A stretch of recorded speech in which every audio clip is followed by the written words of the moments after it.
मागच्या वेळेस हा डाव खेळला होता आणि यावेळेस दादांना तिकीट मिळू नये, चिन्ह मिळू नये, बॅलेट पेपरवर लवकर नाव येऊ नये, बरेच काय काय प्रकार केले. परंतु दादा या प्रकारातून सुद्धा बाहेर आले आणि लोकांच्या हाकेला ओ दिले. आणि तुम्ही आम्ही सर्वांनी सांगितलं, दादांचं फॉर्म भरायला सगळेजण आपण मंडळी गेलो होतो, त्यावेळेस तिथला समूह बघितला, लोकांची भावना सुटली आणि दादांनी निश्चय केला. आज पक्ष काय म्हणतोय हे मला बघायचं नाहीये, कोण काय सांगतोय हे ऐकायचं नाहीये. माझ्या सांगली जिल्ह्याची जनता, आदरणीय वसंतदादांच्या विचाराची जनता ही माझ्या पाठीशी ठामपणे आहे. हा विश्वास घेऊन दादा इलेक्शन लढवत. खरं या विश्वासाला आपण तडा जाऊन द्यायचं नाहीये. आपण या भाजप बद्दल भरपूर तुम्हाला सगळ्यांच्या मनामध्ये खदखद आहे, खेद आहे. जाती जातीमध्ये तेढ निर्माण करणारा पक्ष आहे, भयानक महागाई करून ठेवलेली आहे, युवकांना बेरोजगार केलेला आहे. या खासदारांनी या जिल्ह्यामध्ये एकही उद्योग आणलेला नाही. आमच्या या रांजणीवरती ड्रायपोर्ट करतो म्हणून खासदारांनी दिलेलं आश्वासन हे विरघळलेलं आहे. हातकणंगले मतदारसंघात गेलो तर तिथून पण विरघळलेलं आहे.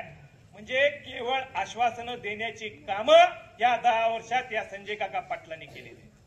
परंतु तुम्हाला आम्हाला विश्वास आहे, आम्हाला खात्री आहे, मला तर अभिमान आहे की आम्ही जे नेतृत्व स्वीकारलेलं आहे ते आदरणीय विशालदादा पाटील यांची क्षमता आहे, यांचा विचार आहे की या तालुक्यातल्या सामान्य माणसाचा ते विचार करू शकतील.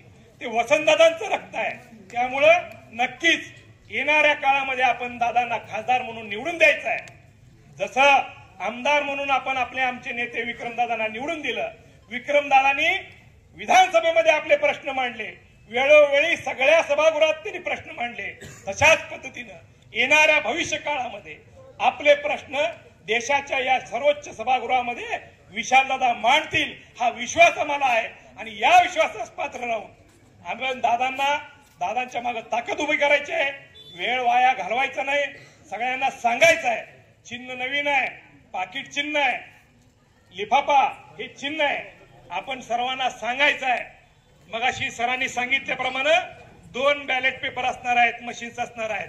एका मशीनवर नसणार आहे तर दुसऱ्या मशीनवर 1 नंबरला दादांचं नाव असणार आहे. आपण दादांचं नाव बघायचं आहे, दादांचा फोटो बघायचा आहे, लिफाफा चिन्ह बघायचं आहे आणि बटन दाबायचं आहे आणि दादांना खासदार म्हणून निवडून द्यायचं आहे. मी सगळ्यांना विनंती करतो आणि इथेच थांबतो. जय हिंद, जय महाराष्ट्र. धन्यवाद नाना. या ठिकाणी सार्वत्रिक